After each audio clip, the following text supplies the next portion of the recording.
Hello, I'm Annie Sodi and welcome to my presentation for ECE501 Learning Development and Pedagogy. In this assessment, I will explore the cognitive development of two children, Liam and Zahra, using two key theoretical frameworks, Piaget's theory of cognitive development and Vygotsky's socioculture theory.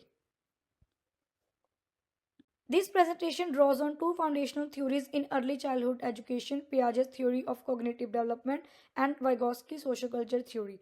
Piaget's theory explains how children progress through stages of development by actively constructing knowledge through experience. His concepts of assimilation, accommodation, and equilibrium helps us understand how children align and adjust their thinking based on new information. In contrast, Vygotsky's social culture theory focuses on the influence of language, social interaction, and cultural tools on learning. His ideas around the zone of proximal development, scaffolding, and private speech provide insight into how children learn through guidance and interaction with more knowledgeable others. Let's begin with Liam, exploring his cognitive development through Piaget's lens. At 4 years old, Liam is in the pre-operational stage of development during water play. He engages in pouring, scooping, and transforming water between containers. His curiosity is evident as he repeats actions and observes outcomes such as saying that's full or need more. These behaviors reflect early signs of conservation understanding.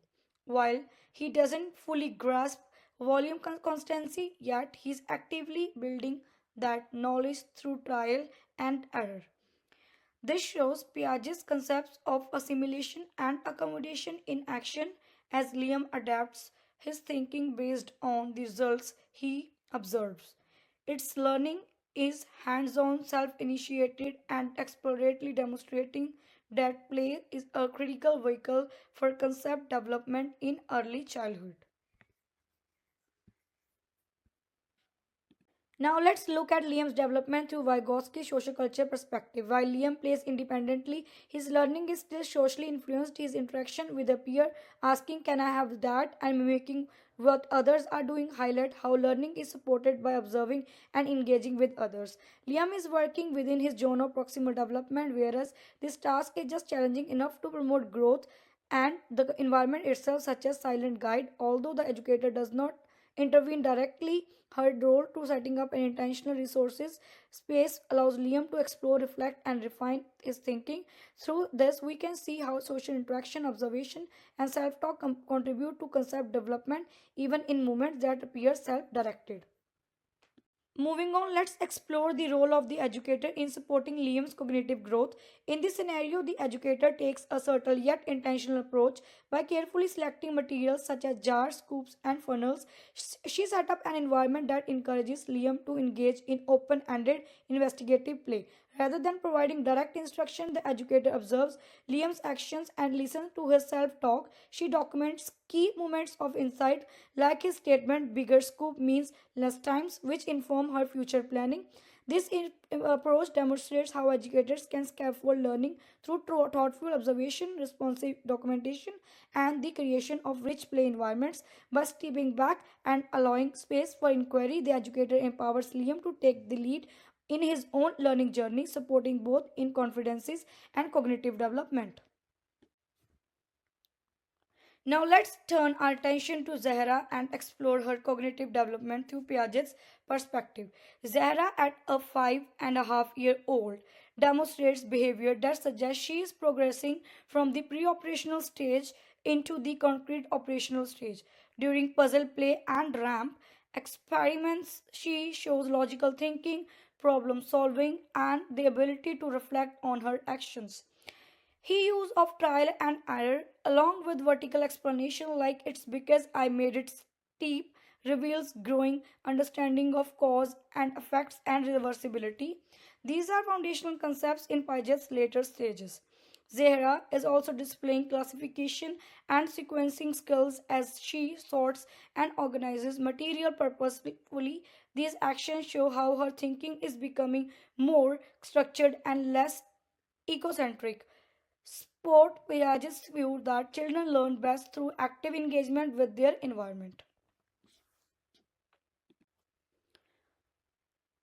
Building on that, let's now consider Zahra's development through the lens of Vygotsky social culture theory. Zahra's learning is strongly influenced by language and self regulation. Her frequent use of private speech, such as that's okay, just do again, shows that she is guiding herself through complex tasks using internal dialogue. This self talk supports her executive functional and helps her manage frustration and plan for next steps. Vygotsky viewed private speech as critical bridge between social interaction and independent thinking. Zahra also switches between English and Somali, demonstrating how cultural tools like home language play a role in her cognitive processing. These behaviors suggest that she is operating within her zone of proximal development, using both internal and cultural resources to solve problems and reflect on outcomes. Her development illustrates how thinking and language work together to support deeper learning.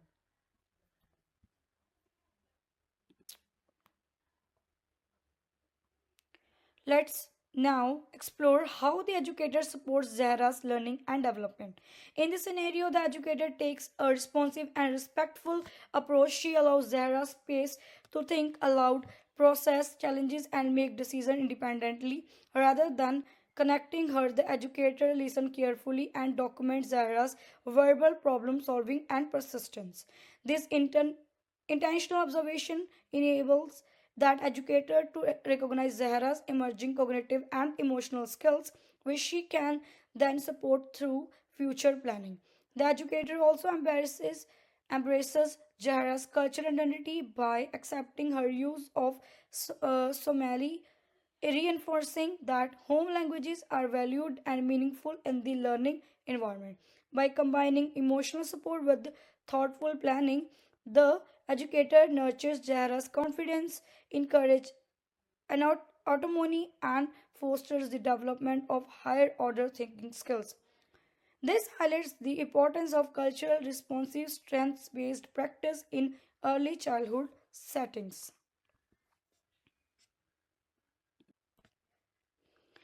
Now let's compare the learning approaches and development progress of Liam and Zahra. Both children are active learners, yet they engage with the environments in very different ways. Liam learns through physical experimentation, pouring, scooping, and testing ideas through movement.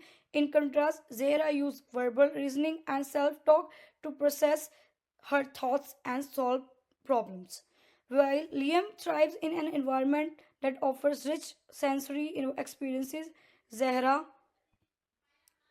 benefits from space to reflect, verbalize, and navigate tasks independently. Their educators also support them differently. Liam's educator scaffolds his learning through material setup and observation, while Zahra educator focuses on emotional support, culture responsiveness, and careful documentation. Together, these comparisons show how individual children develop uniquely, why education must adapt their strategies to align with each child's needs, learning style, and cultural concern.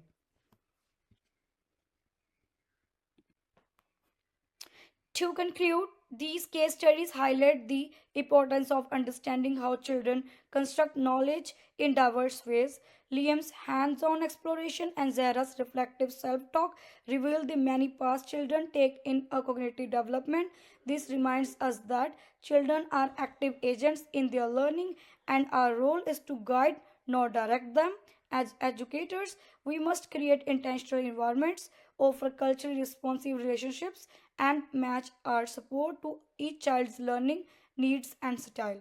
Encouraging language use, observing closely, and offering differential scaffolding allows children to walk within their zones of proximal development and grow in confidence and capability. Finally, fostering executive functions like attention and persistence through meaningful play builds lifelong learning skills.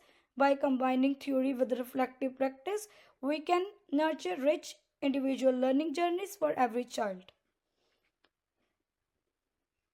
Here is a full list of references used in this presentation and includes scholarly sources aligned with the unit readings and recent research.